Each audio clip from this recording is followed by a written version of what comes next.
大家好，嚟緊呢段短片咧，我想講一個我哋都市人咧成日都會有嘅一個腳部嘅問題，係啦。咁大家都成日聽見咧，我哋有啲人話我腳踭痛啊，又會有一個學名叫做足底筋膜炎啊。咁究竟係咩回事咧？咁樣成日都話腳踭會痛，又朝頭早起身一落地踩落地下就好痛叫救命。咁呢個咧就係其實牽涉到咧我哋一個叫做足底筋膜嘅組織。咁足底筋膜係一塊好大嘅一塊筋嚟嘅，咁佢期黏住咧就喺我哋腳踭嘅呢個位置。咁好多時咧，有情況嚴重嘅情況，甚至乎會有骨刺咧，照 X 光片會睇到骨刺喺度啦。咁咧好多時都係因為我哋筋膜系統出現咗個問題，係啦。咁同出一轍咧，除咗咧足底筋膜痛咧，有啲人咧就唔喺呢度痛喎，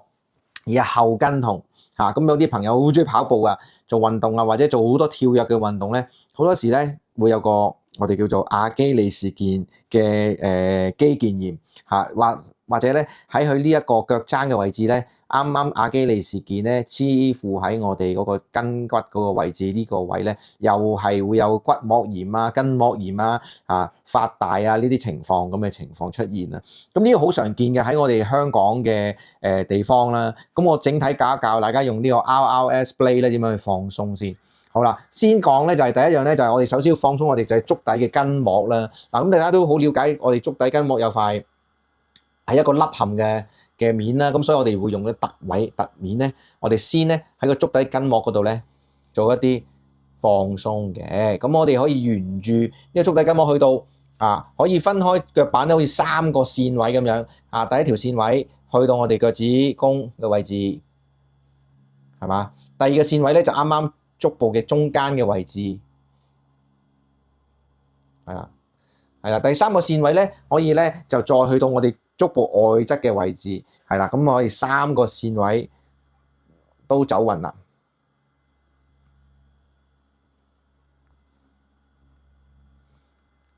好啦，先行咧大概我哋來回每個線位都做去5個循環咧，基本上咧都好好嘅效果啦。好啦，鬆咗腳板底嘅足筋係未夠嘅個筋膜，我哋咧仲要鬆埋我哋小腿嘅筋膜，係啦。咁我哋咧小腿呢個話，你見到我呢個腳瓜窿都非常之大啦，同埋圓揼對凸起噶嘛。咁我哋就會用到我哋呢個大嘅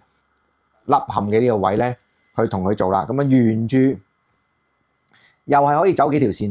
喎，先走內側呢個線位順住喺個小腿嘅呢個位置，咁做完咧，我哋可以做下中間，係啦。咁如果做外側嘅都可以做嘅，我哋換手咁樣。咁呢個位置啱啱好好啊，走透晒成個小腿後面呢一組嘅筋膜。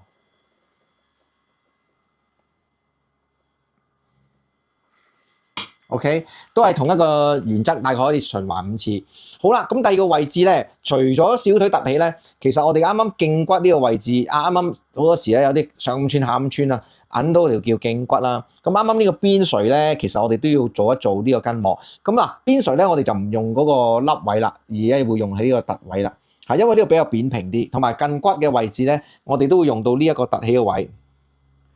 貼住個骨邊同佢上下拉。嗱，大家咧會發現咧呢個位咧好多時咧冤冤地嘅，點解？因為其實我哋咧足部除咗大肌肉其實咧仲有啲好多細肌肉咧，我哋控制我哋腳趾嘅小肌肉咧，真係黏附晒喺我哋呢個脛骨邊垂嘅位置。咁所以呢個位咧更加要去鬆，我哋只要避免去接觸晒我哋個脛骨就冇問題啦。好啦。跟住咧，我哋鬆解晒呢一個表面嘅筋膜咧，我哋將把 RRS Blade 咧，我哋將佢變成個方向改一改，係啦，用呢個方向順住個肌肉啦。嗱，最需要鬆解嘅咧，其實係我哋啱啱咧肌肉中間個點，係啦，咁可以喺呢度咧，因為呢個係肌腱嚟嘅，呢個肌腱咧，其實我哋都避免咧去做大力嘅按壓，但係喺肌肉同埋嗰個筋膜位置咧，呢啲位置係冇問題嘅。咁可以用呢一個 RRS blade 咧，喺呢一個兩個肌肉嘅中間鬆解咗佢，係啦。好啦，斬完中間咧，我哋可以斬內側嘅喎，一樣可以。咁我打平呢個仲舒服添。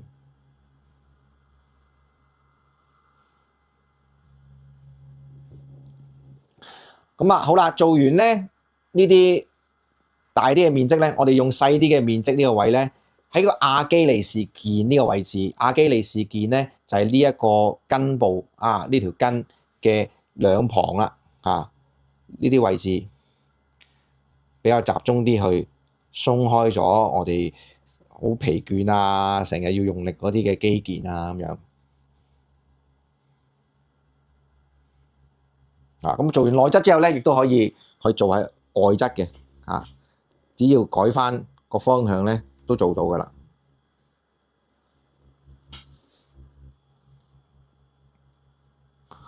好啦，鬆解晒啦，我哋個小腿亞基里士腱呢啲軟組織咧，最後咧，我哋用我哋最尖尖呢個位咧，就喺個痛點嗰度啦。通常咧筋膜炎個痛點就喺呢一點，係啦。咁你可以咧用呢個尖尖咧喺一啲比較有感覺壓痛嘅位置針對性咧做少少嘅我哋叫做拆解翻啲軟組織黏連嘅動作咁但係如果譬如你係好急性嘅時候夜晚瞓覺發炎都會痛另外或者咧即係比較水腫嚴重嘅時候咧，呢個步驟咧可以唔做住咁如果你好慢性去咗好痛咗好耐咁水腫又冇乜已經退卻咗嘅時間咧，就可以做呢個動作啦。OK， 大概咧做佢1分鐘到都差唔多噶啦。咁咧呢一個短視頻就演繹咗成個關於足底筋膜同埋咧亞基里士腱嘅問題嘅鬆解方法希望大家可以試一試，幫到你解決呢一個嘅問題。